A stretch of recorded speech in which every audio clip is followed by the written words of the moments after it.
आज मैं जिस कहानी के साथ में उपस्थित हूँ, ये बिहार मुजफ्फरपुर के कांड, चर्चित कांड है।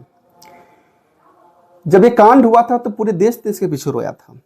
देश के हर व्यक्ति की आंख में आंसू था और सब यही सोचते थे कि उस मासूम के साथ ऐसी हैवानियत कैसे हो सकी। और इतनी बड़ी सरकार की इतने शाखाएं हैं, सीबीआई, सीआईडी, देश के तमाम ऐसी जांच एजेंसियां उसके पीछे लगी, लेकिन उस तरह कोई भी एक साक्ष्य नहीं मिला। उस कातिल तक कोई भी एजेंसियां नहीं पहुंच पाई। आखिर इतनी बड़ी हादसा, इतनी बड़ी क्राइम कैसे हो गया। आज मैं बात करने जा रहा हूं बिहार मुजफ्फरपुर की। बिहार की एक जिला है मुजफ्फरपुर, और मुजफ्फरपुर में ये नरूणा कांड हुआ था। इस कहानी को मैं एक एक करके समझाऊं, इसके पहले मैं एक बात बता दूं आपको। इस केस में स्टेट पुलिस अपने हाथ खड़ा कर दिए, उसके बाद सीआईडी को केस दिया गया, वो भी हाथ खड़ा कर दिए। सीबीआई को भी दिया गया, सीबीआई भी लास्ट में हाथ खड़ा कर दिया। बजाव सीबीआई ने एक पर्ची निकलवा कर पूरे मुजफ्फरपुर के अगल बगल शहर में लगवा दिए कि नरूणा कांड से जुड़े हुए कोई भी व्यक्ति कोई जानकारी देता है तो मैं उसे 10 लाख रुपया मैं उसको दूंगा। लेकिन फाइनली उसे कोई क्लू नहीं मिलता है। केस ये कहानी में शुरू करूं। मुजफ्फरपुर सिटी में एक बंगाली परिवार रहते थे जिसका नाम था अतुल चक्रवर्ती। अतुल चक्रवर्ती बहुत उनका आलीशान घर था, परिवार छोटा परिवार था। उनकी एक बेटी थी जिसका नाम था नरूणा चक्रवर्ती।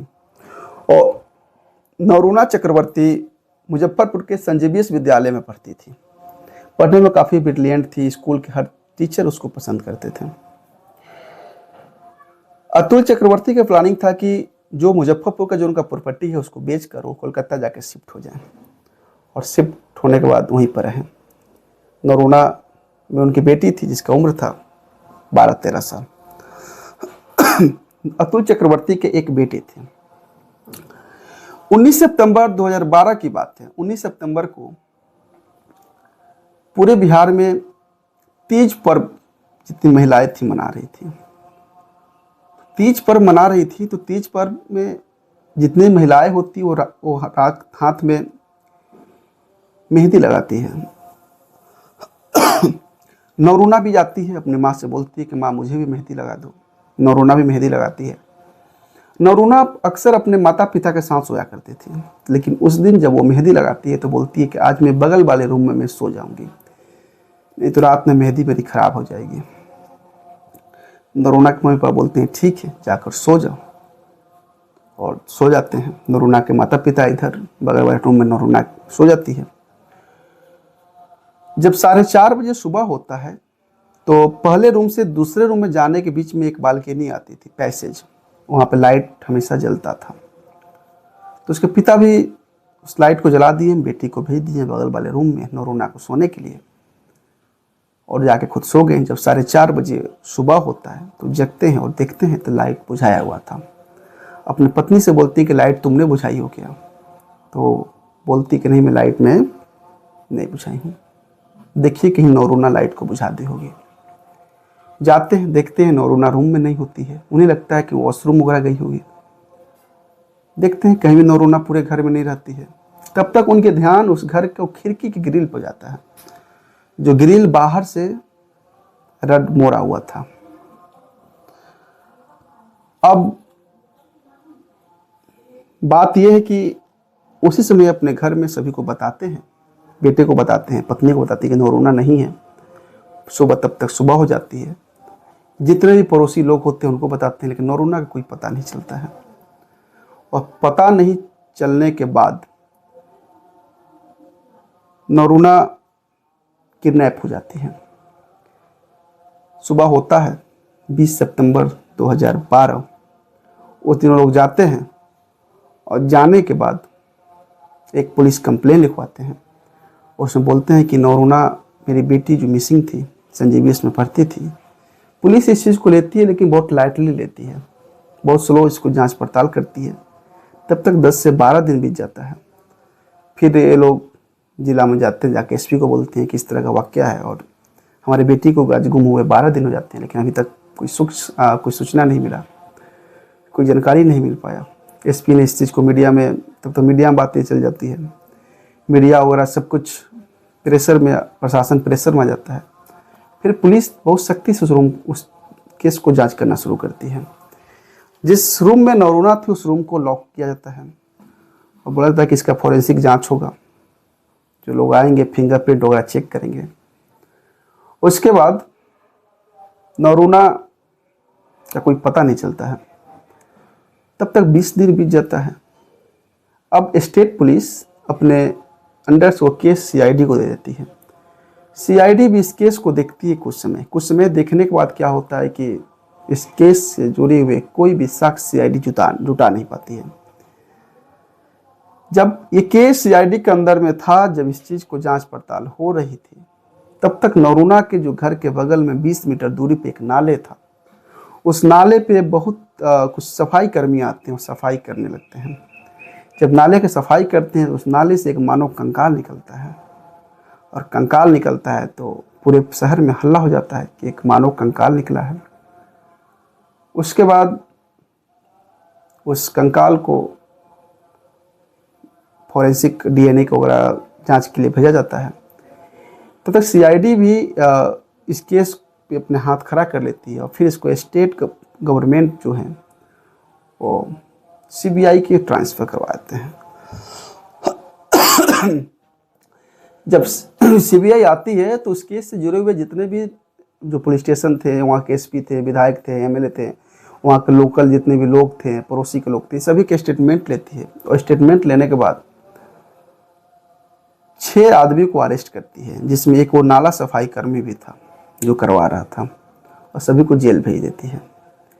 जेल भेजने के बाद बार बार सीबीआई को भी ये लगता था कि हो सकता है इस कत्ल के पीछे कोई ना कोई फैमिली का ऑनर किलिंग होगा, लेकिन नरूणा के घर में ऐसा कुछ लोग हमेशा हाथ खड़ा कर लेते कि नहीं है, ऐसा परिवार में किसी के साथ कोई था नहीं, इस तरह नहीं है कोई बात।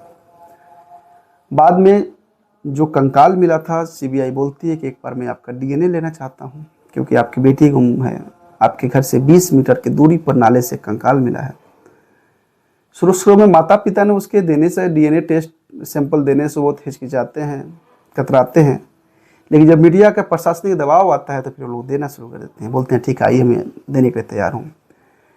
जब माता पिता उसके डीएनए सैंपल देते हैं और जो उस कंकाल का डीएनए सैंपल को मैच कराया जाता है, पटना के एक यहाँ पर जांच होती है, तो ये चीज़ होता है कि जो कंकाल था वो नरूणा का कंकाल था और इनका डीएनए जांच उस डीएनए से मैच कर जाता है।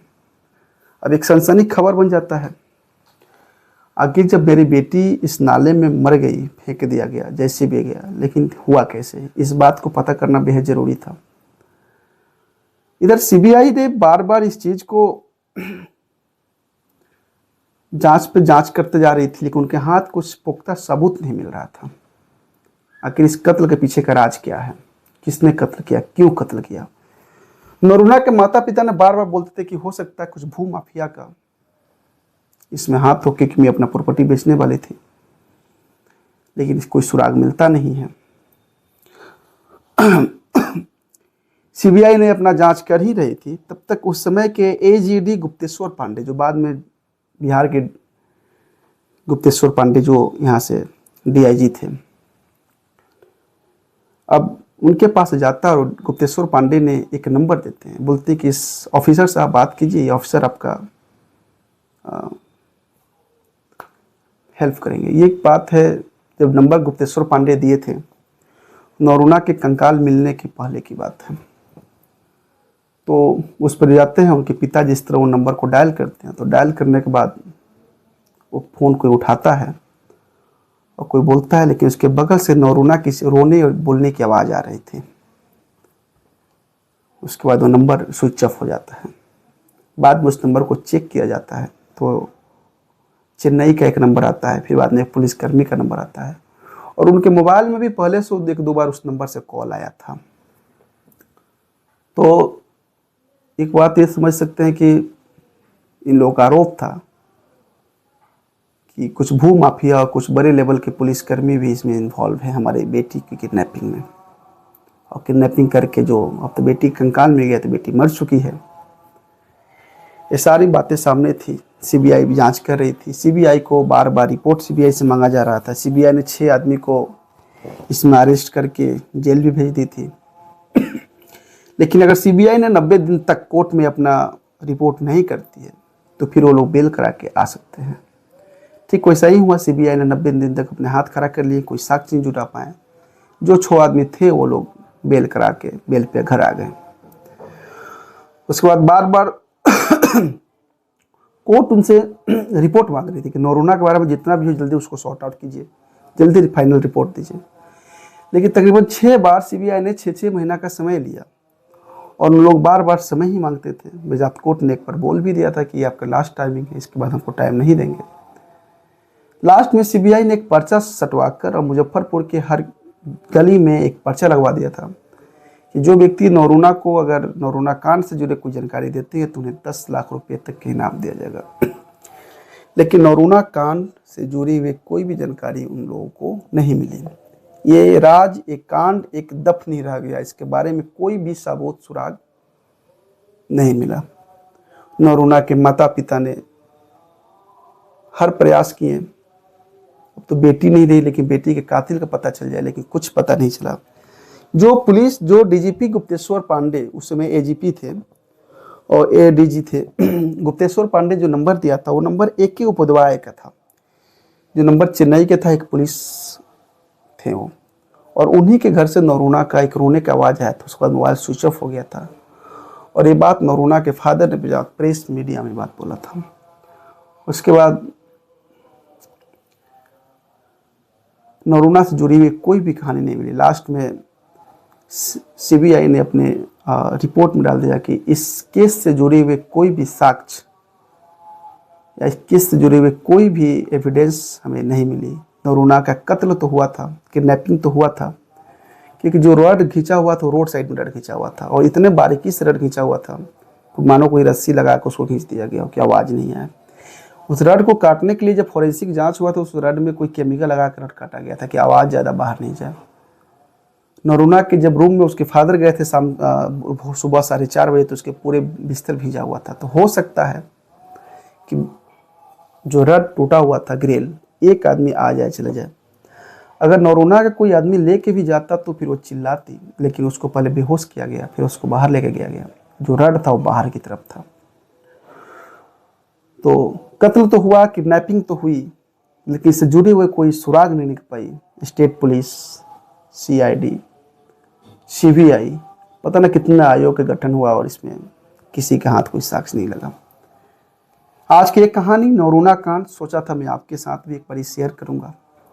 फिर मिलता हूँ एक नेक्स्ट संडे को एक खास एपिसोड के साथ में, खास क्राइम के साथ में।